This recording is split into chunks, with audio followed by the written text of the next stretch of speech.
Bonjour à tous les amis, j'espère que vous allez bien. Bienvenue dans ce nouvel épisode de Préparons notre semaine de trading. Comme tous les dimanches, on fait un point sur les indices, les actions, le forex, un peu la tendance, etc. Juste, on a un invité surprise, ou plutôt une invitée surprise qui est là. Tu peux venir, Sabrina, qui est derrière moi avec ses jolis cheveux bleus. Ils ne verront pas. Alors regarde, hop, on va cacher la lumière. Ah, on peut pas voir.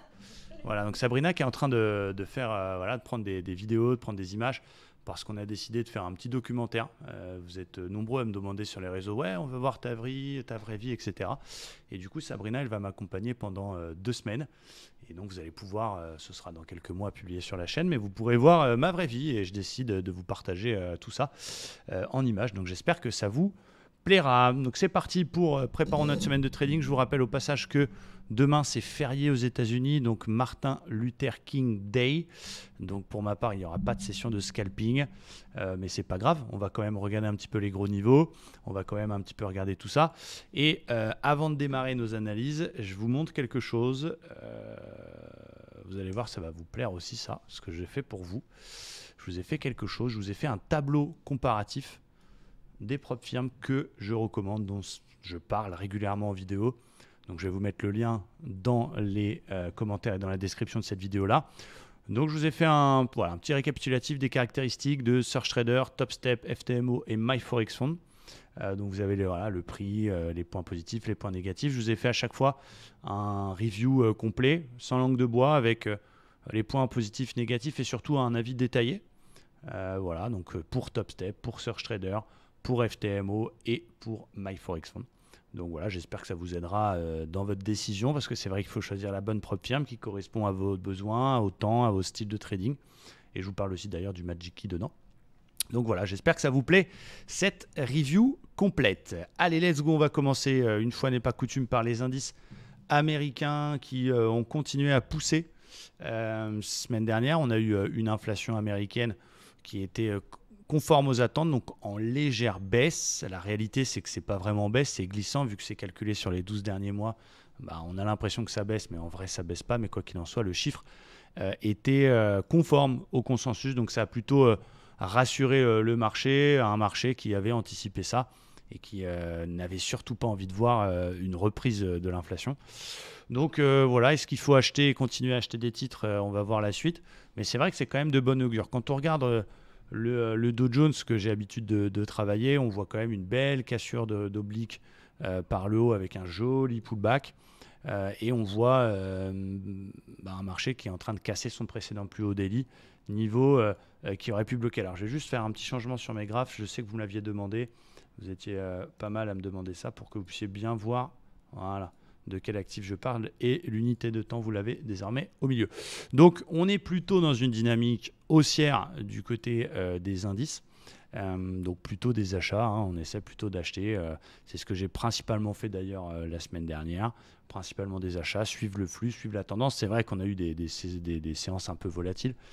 Voilà, là les earnings, donc là, le début de la saison des résultats aux États-Unis va rien arranger. Hein. Il y a eu les bancaires en fin de semaine dernière, et donc ça va monter en puissance au fur et à mesure du temps qui passe.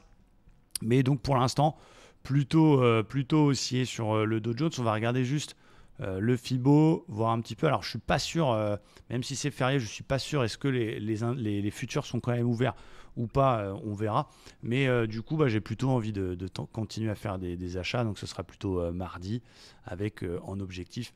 Je vois mal comment le marché peut pas aller chercher la zone 35 000 points. Il n'y a pas vraiment d'obstacle avant. Ça ne veut pas dire qu'il ne repassera pas par un petit repli d'abord. Mais voilà, je pense que c'est ce qu'on va aller chercher au moins à court terme du côté du Dow Jones.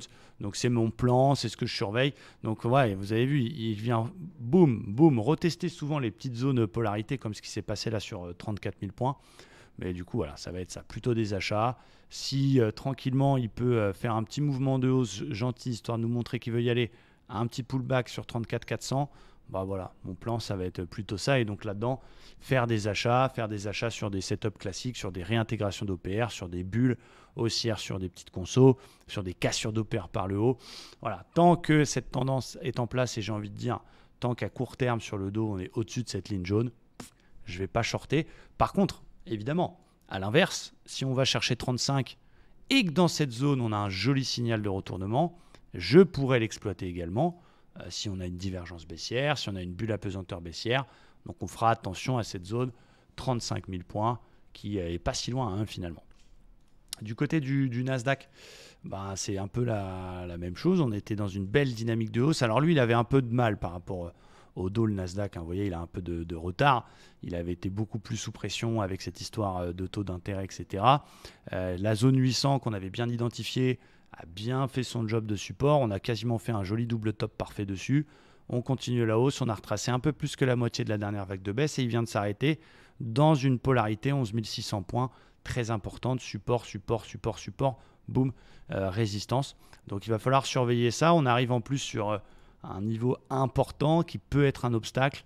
C'est ce qui va, on va dire, encadrer toute la baisse du Nasdaq qui a été initiée. C'était sur les plus historiques fin 2021. Donc toute la baisse 2022, il va lui falloir de la force pour pouvoir casser ce truc-là.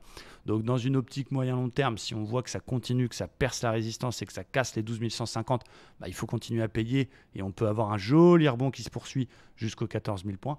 Mais voilà, attention à ça, attention, j'ai pas envie de shorter comme un goré, je dis juste attention à ce niveau, ce nœud entre les 61 000 de la dernière vague de baisse et l'oblique hebdo long terme baissière. Il va falloir surveiller, donc c'est autour des 11 740. Donc je vais être un petit peu plus prudent au niveau du Nasdaq. Encore une fois, je n'ai pas spécialement envie de le shorter pour l'instant. Il arrive dans un obstacle, mais on va être très très très prudent là-dedans. Et j'ai envie de dire, je préfère qu'il casse 11 780, 11 800 pour continuer à payer de façon un petit peu plus safe. Tout ce bazar 61,8 oblique avant de l'acheter pour aller chercher d'abord 12 000, 12 100 et puis on l'a vu tout à l'heure les gros niveaux qu'on a au-dessus. Donc c'est une grosse zone, qu'il va falloir surveiller. Donc je ne m'interdirai pas non plus à un joli contre-tendance. Ça peut être déclenché par les mauvais résultats d'une entreprise importante, par l'actualité. Donc voilà, on essaie de ne pas avoir de biais et vraiment trader ce qu'on voit. Mais voilà, on fait attention dans cette zone-là. Je préfère attendre que ça passe pour continuer à acheter. Et si jamais ça baisse avant, eh bien, il y a une autre polarité majeure vers 11 150, 11 180 qu'il va falloir également surveiller en cas de repli pour jouer un rebond technique. Donc voilà ce que je vais surveiller principalement sur le Nasdaq qui me plaît de plus en plus. J'ai mis fin un petit peu à la malédiction du Nasdaq. C'est vrai que l'année dernière, il n'a pas été très sympa avec moi. Le Dow, oui, mais le Nasdaq, pas cool. Là, les derniers trades Nasdaq, ils passent. Donc peut-être qu'à côté du tatou Dow Jones, tu peux regarder le tatou Dow Jones, il est beau. Voilà. Je ferai peut-être le tatou Nasdaq. C'est le tatou Dow Jones, ça c'est le contrat futur du Dow Jones que j'ai tatoué ici parce que j'avais fait un pari avec les abonnés. Et du coup, on me demande souvent, c'est quoi? C'est une date de naissance? Non, c'est le Dow Jones. Bon, je dois être le seul mec du monde qui a le Dow Jones tatoué sur le bras. Mais peut-être que je ferai bientôt le Nasdaq. Donc voilà pour les deux principaux indices américains que je suis. Le Standard & Poor's, évidemment, il est important. On le suit également. Il a tenu sa zone des 3850 qui était le fameux bear level parce qu'on estime que sous 20% d'un plus haut historique, on est dans une phase baissière, donc il l'a tenu. Et c'est pareil, attention danger parce qu'il arrive sur un possible niveau résistance sur 4030 qu'il va falloir surveiller avec attention. Donc on est aussi du côté du Standard & Poor's également, mais il va vraiment falloir qu'il me pète cette oblique en verte et qu'il confirme en cassure des 4130. Donc on va surveiller ça, mais voilà, vendons pas le kebab avant d'avoir coupé la viande, j'ai l'habitude de dire. Pour l'instant, ça monte. Le DAX, que je trade évidemment de moins en moins, qui lui, il est en pleine forme. Le DAX, c'est vraiment, il s'éclate complet. Je ne pense pas que ce soit une épaule tête-épaule inversée valide parce que la ligne de coup est haussière et vous savez que moi, je préfère celle avec une ligne de coup baissière. Mais je comprends qu'ici, vous voyez une épaule tête-épaule. Il est en dynamique haussière. J'ai bien aimé première vague de hausse, vague 1, vague 2 correctrice, vague 3 haussière, donc théorie d'Elliott. Il a pété la polarité en rouge 15 130 qui pouvait bloquer. Je trouve ça un peu trop facile, entre guillemets. Je ne parle pas de moi, je parle de la hausse. Il n'y a pas de conso, ça monte, ça monte, ça monte. C'est impressionnant. Attention au piège, même si il ne faut pas chercher la petite bête. Attention à cette zone quand même. Attention à cette zone. J'aimerais bien qu'ils viennent rechercher, à la limite, retester c'est un souhait de ma part, hein, mais un de mes scénarios, c'est on vient retester le 61,8 pour une raison X ou Y, et c'est un niveau que j'aimerais bien payer. Donc c'est ce que je vais surveiller pour éviter de payer dans une zone de polarité. La petite consolidation sur 61,8 serait la bienvenue, mais en attendant, il ne veut pas corriger. Il monte. Théorie de dos super haussière en 1 heure. Il y a un gros support qui fait son job qu'on peut réadapter, qui est ici. Il casse même les plus hauts, il clôture sur des plus hauts vendredi. Amazing, j'ai envie de vous dire, du côté du DAX. Donc pour l'instant, il a envie de monter. S'il continue à monter, qu'il ne veut pas corriger, il faut continuer à essayer de le payer sur des setups, sur des petites consos intraday. Mais là, quel plan faire? Même si c'est un beau support, il y a une belle cassure de plus haut. Petites consos, les plus agressifs, je pense qu'ils vont essayer de tenter un achat dans la tendance sur un tout petit repli sur les plus hauts qui ont fait résistance, clac, on casse. Donc évidemment, vers 15 180, ça surveille pour vraiment les traders très court terme qui veulent essayer de se positionner absolument dans la tendance dans le DAX. Mais voilà, je le traite de moins en moins, mais en attendant, c'est vrai qu'il est haussier. Et bravo à tous ceux qui ont réussi à profiter de la hausse. Et puis GG à tous. Si on regarde un peu le gold, donc qui pousse. On avait vu la sortie des 1835, on avait vu le 50%. Attention, c'est pareil, on arrive sur 61,8 1940 de toute la baisse 2022. Je vous rappelle qu'il a été sous pression. Pourquoi? Parce que c'est principalement le dollar qui a été très très haussier pendant l'année 2022 par la politique monétaire de la Fed. Et du coup, ça a pesé sur les métaux précieux et notamment le gold. Le dollar perdant de sa superbe, ça a fait remonter ce genre d'actifs. On va surveiller 61,8. Si ça casse, il va falloir continuer à payer du gold sur des setups. Il y a de temps en temps des beaux setups. Je me suis fait un petit peu niquer, permettez-moi de le dire, sur le triangle ascendant que j'ai acheté sur sa cassure pullback. Il est venu me chercher mon stop. C'était ratio de 4. Dommage, puisque j'avais eu la bonne vision. Parfois, on n'a pas forcément le bon timing. Mais là, ça ne s'est pas joué à grand-chose. Un peu déçu. Mais quoi qu'il en soit, on va surveiller un petit repli en cas de cassure du 61,8. Il ne faut pas essayer de l'acheter avant parce que ça peut faire obstacle. Il va falloir attendre qu'il casse, qu'il replie, retester. Donc, je vais surveiller ça pour la semaine prochaine. Cassure, je viens me rechercher. Alors, c'est une zone, il peut être un peu excessif. Mais pour aller continuer sa hausse, 2000, pourquoi pas. Et plus si affinité, si évidemment ce 61,8 est cassé. Et du côté du pétrole, on va pareil surveiller la zone 82 et voir ce qui va se passer dessus. On a un espèce de double bottom du côté du pétrole. 82 casse, on achète, on va chercher 93. Voilà mon plan swing du côté du pétrole. Côté Forex, on a quelques opportunités que l'on surveille. On avait l'USD Yen qui a pété, regardez, à un niveau polarité extrêmement majeur. Donc c'est une zone sur laquelle il aurait pu se passer quelque chose, mais la tendance elle est baissière. On pète une zone majeure, donc on va attendre le retest pour essayer de vendre l'USD Yen. Donc je vais surveiller la zone 131, 131,20 pour voir ce qui va se passer en cas de retest de ce niveau-là, donc plutôt pour un plan swing. On avait le gaz, donc je le mets dans le Forex, même si ce n'est pas vraiment une paire de Forex, mais vous m'avez compris, qui est dans un niveau important, niveau support. Donc pour l'instant, il n'y a pas encore de gros signal de retournement. Je crois qu'on est en train de faire gentiment une petite divergence. On va attendre qu'elle se valide. Mais en tout cas, je vais surveiller cette zone-là du côté du gaz en attente d'un beau signal. On avait GBP-USD avec une épaule intéressante, donc assez long terme, mais qui est beaucoup plus jolie sur NZD-USD. Donc pareil pour ceux qui veulent faire du swing, épaule, tête, épaule. Si ça pète les 0,6450, il y a un beau plan qui se met en place, qui peut se travailler. Alors après, j'aime pas trop prendre des gros swings forex comme ça. Le ratio, il est intéressant, il est de 3, mais ça fait rester des mois en position. Pour un ratio de 3, c'est déjà très très bien, mais je veux dire, entre les frais de trading, les frais de garde d'une paire de forex overnight, overweek, ça grignote le bénéf. Moi, il me faut un ratio de 4-5 pour que je commence à ouvrir ce genre de swing. Mais en tout cas, il est intéressant, il est plutôt pas mal. Et il y avait l'euro-yen aussi que je surveillais, peut-être plutôt sur un plan intraday.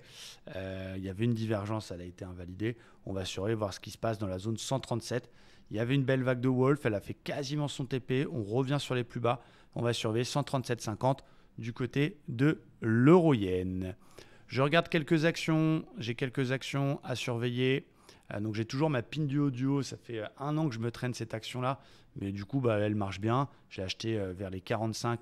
On est à 97, donc je fais pratiquement x2 sur le titre. Donc c'est bien. Après, j'avais un stop un peu large. Donc je fais un ratio de 2 uniquement, mais c'est bien déjà de faire x2 sur une action. Et il y avait plein d'autres titres que je surveille. Pourquoi? Parce qu'il y a Bank of America qui a publié la semaine dernière une liste d'une dizaine d'actions secteur par secteur qu'il recommandait. J'ai regardé l'analyse technique sur tous ces titres-là. On en a dégagé certains. Alors, je vais vous les montrer. Il y avait Welltower qui est intéressant. Cassure d'oblique, cassure de plus haut. Mais attention quand même, on a une petite étoile du soir. Donc, je vais attendre le pullback possible sur 66. Veolia à surveiller. Alors là, qui est pour le coup pas recommandé par Bank of America, mais sur lequel il y a une épaule, tête-épaule. On va attendre le possible pullback sur la ligne de coup vers les 25. Casino Guichard que je surveille, ça me plaît beaucoup cette action-là. Là, on a du gros ratio, là, on a du lourd. Regardez, on a une épaule, tête-épaule en hebdo et on a une vague de Wolf haussière. Donc, si jamais on réintègre la Wolf et qu'on casse les 12,65, là, je me prends du Casino Guichard parce qu'on a un ratio de 1, 2, 3, 4, 5, 6 avec la vague de Wolf. Donc, tu peux gagner 6 fois ton risque. Donc, avec un stop bien placé sous l'épaule. Donc, ça ne veut pas dire que ça va y aller la semaine prochaine, mais grosse opportunité. Il y avait Fox également que je surveillais, qui était plutôt pas mal, qui a cassé son oblique ici long terme baissière, donc qui est plutôt cool.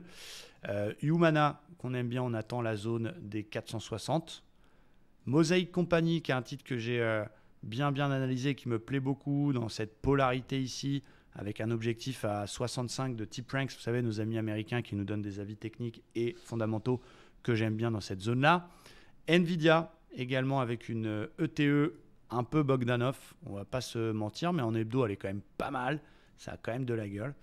Donc Nvidia, belle épaule tête-épaule, qui est intéressante, ça pourrait valider ça la semaine prochaine et ça pourrait nous donner une belle opportunité court terme. Et bien sûr, mon petit chouchou, j'ai envie de dire, ma petite favorite, j'attends sagement, tranquillement, pépèrement la vague de Wolf sur Tesla pour éventuellement en acheter. Je l'aime bien, j'aime beaucoup l'action, j'aime beaucoup l'entreprise, j'ai déjà gagné pas mal de trades là-dessus. C'est vrai que je suis un peu Tesla fan, Elon Musk fan, mais voilà, belle opportunité, gros ratio. Donc c'est plutôt cool. Et on en avait parlé avec la communauté. On ira peut-être sous forme d'une action, sous forme d'un call, avec une échéance assez lointaine. Mais ça me plaît beaucoup. Donc voilà les quelques actions que je surveille. Donc pour l'instant, la tendance elle est plutôt haussière globalement sur les marchés. On rentre dans une période compliquée qui est la période des earnings.